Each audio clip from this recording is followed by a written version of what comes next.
Well, here we are again, just chilling on a good Tuesday afternoon, thinking about the power of togetherness, thinking about how we can plan something and our God unplan it. How in Genesis chapter 11 and chapter 3, when it talked about what happened when the people got together to build a tower and how they was building that tower to go see their gods. They had a male god, which was God, small, and they had a female goddess, which was Godess, a goddess. They were all out to see their god. Men proposed, but God disproposed. God is at work in his world. No matter how we look at things, we plan, God redirect our plan, and we get upset. Well, we always say we want to do things in God's timing. Sometimes we do things, it's not in God's timing, it's our own timing. And then we're mad at everyone else. Don't get mad at them.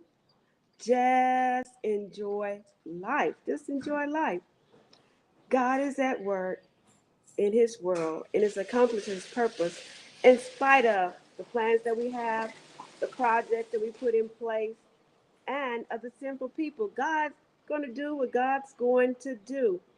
And prior to Genesis, we think about the four great events that are recorded in Genesis chapter 1 through 11.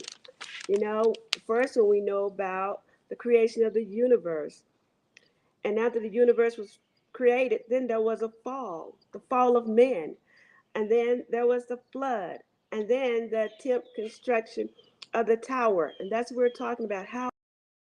How when people on one accord, how God through and just disrupt things for you.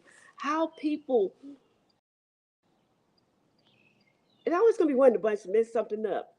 But these people on one accord and they was building a tower no matter. And when we do our own plans, as you go back and look at Genesis, um, chapter 1 through 11, and you talk about how disobedience started from the beginning.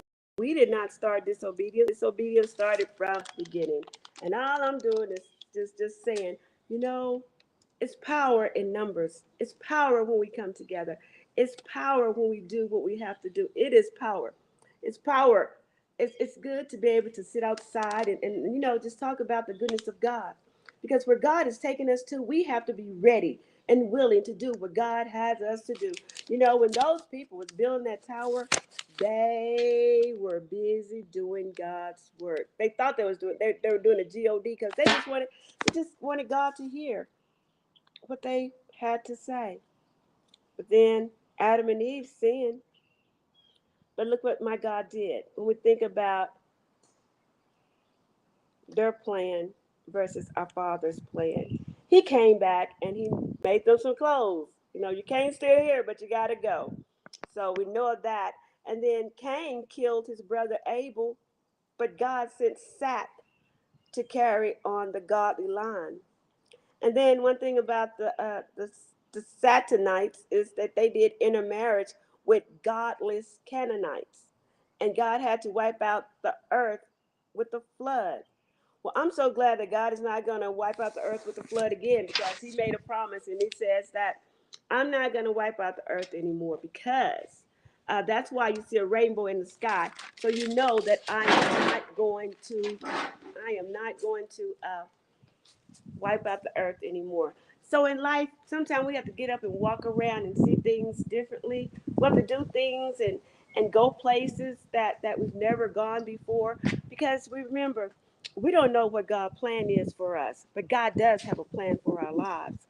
But we just have to wake up and give Him all the honor, give Him all the glory, and thank Him for what He's doing. And just remember, this Bible study has to do with Genesis.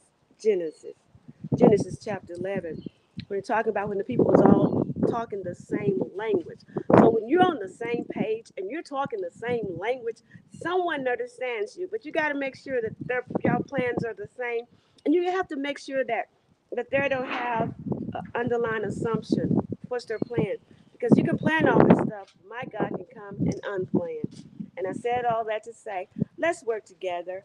Let's do what we have to do to make it happen, not only just for us, for everybody that we're connected to, because we all need each other one way or another. Remember, only what you do for Christ will last. Don't be like the people who did a plan and God had to redirect their plans. So sometimes we'll look at things as a mistake. It's not a mistake. God just let you do your plan. He just have to come in and redirect it so that he can get the glory. Because only what you do for Christ will last. Have a blessing.